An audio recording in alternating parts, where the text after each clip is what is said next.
जय श्री राधे। सैली एकेडमी के YouTube channel पर आपका स्वागत है। डायरेक्शन चैप्टर में आज हम फिर एक नया क्वेश्चन लेकर आए हैं, उसको सॉल्व करते हैं। इसमें बताया गया है कि प्रारंभिक बिंदु ए से सुशील पूरब में 10 मीटर चलता है। डायरेक्शंस के पॉइंट्स हम पिछले वीडियो में आपको बता चुके हैं कि पूरब इधर, पश्चिम इधर, ऊपर उत्तर और नीचे दक्षिण होता है। इसे बताया गया कि सुशील पूरब में 10 मीटर, मान लो इस बिंदु एक बिंदु हमने ये ले लिया है, इस बिंदु ए से सुशील पूरब में 10 मीटर चला, तो हमने पूरब में सुशील को 10 मीटर चला दिया। तत्पश्चात वह उत्तर की ओर, जैसा कि आप लोग जानते हैं कि ऊपर उत्तर होता है, उत्तर की ओर 10 मीटर चलकर, तो उत्तर हमने उसे 10 मीटर चला दिया।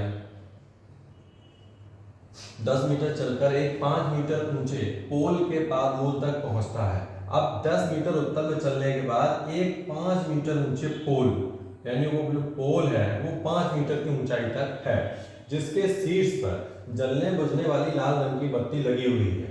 हमने इस पोल को इसलिए तिरछा करके दिखाया है क्योंकि लाल रंग की बत्ती जो होती है थोड़ी झुक के लगाई जाती है खंबे के पोल में, इसलिए थोड़ा सा झुका दिया मैंने। जलने बुझने वाली लाल रंग की बत्ती लगी हुई है। बताएं कि बिंदु ए से लाल बत्ती की वास्तविक दूरी कितनी है।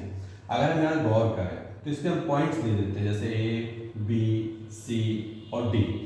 ए से सी तक अगर हम डॉट डॉट डॉट करके मिला देते हैं तो यहाँ पे एक ट्राइंगल बन जाता है, और ए से डी तक की अगर मिला देते हैं तो यहाँ पे भी एक ट्राइंगल बन जाता है। तो हमसे पूछा गया है कि ए से डी तक की कितनी दूरी है, ये हमसे पूछी गई है आपसे। तो इसमें क्या है, हमें पता है कि ट्राइंगल जो भी होता है, ट्राइंगल में राइट एंगल के जस्ट सामने वाली साइड का स्क्वायर अन्य दो साइड के स्क्वायर के बराबर होता है, वो पाइथागोरस थ्योरम के अंतर्गत आता है। तो यहाँ हम दिखा सकते हैं कि ये जो AC जो सबसे बड़ी साइड है, इस AC का स्क्वायर हम बराबर कर देंगे अन्य दो साइड के स्क्वायर के सम के बराबर, equal AB square plus BC square. तो AB स्क्वायर हमारा कितना है, tan का स्क्वायर, प्लस BC कितना है, ये भी tan का स्क्वायर। तो tan का स्क्वायर 100, ये भी 100, तो ये हो गया आपका 200। अब यहाँ पर AC पे जो स्क्वायर लगाया है इस स्क्वायर को हटा दें तो इसमें रूट लग जाएगा, तो AC की वैल्यू कितनी आ गई, रूट में 200।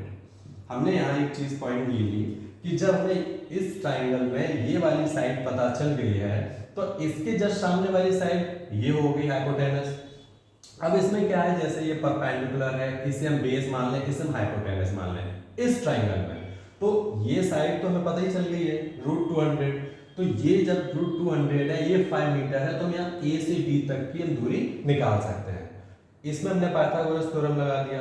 अब फिर से इस ट्राइंगल में दोबारा हम पाइथागोरस थ्योरम लगा के इसकी वैल्यू भी हम निकाल सकते हैं।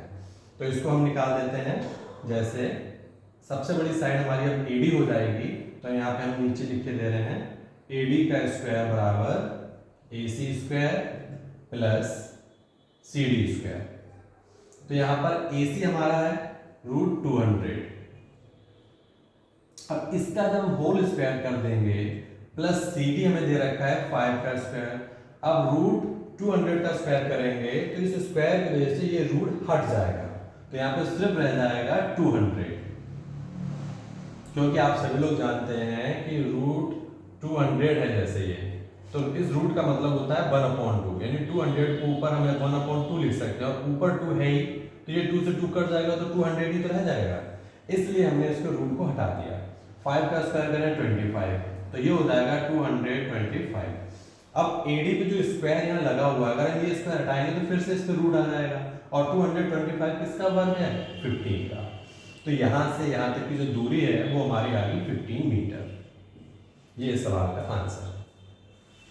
फ्रेंड्स, हमारे आप इस चैनल को लाइक, सब्सक्राइब और शेयर करना ना भूलिएगा, और जो भी students SSC, railway, bank, UP police की तैयारी करना चाहते हैं तो आप सैली एकेडमी के चैनल को ऑनलाइन या ऑफलाइन ज्वाइन कर सकते हैं।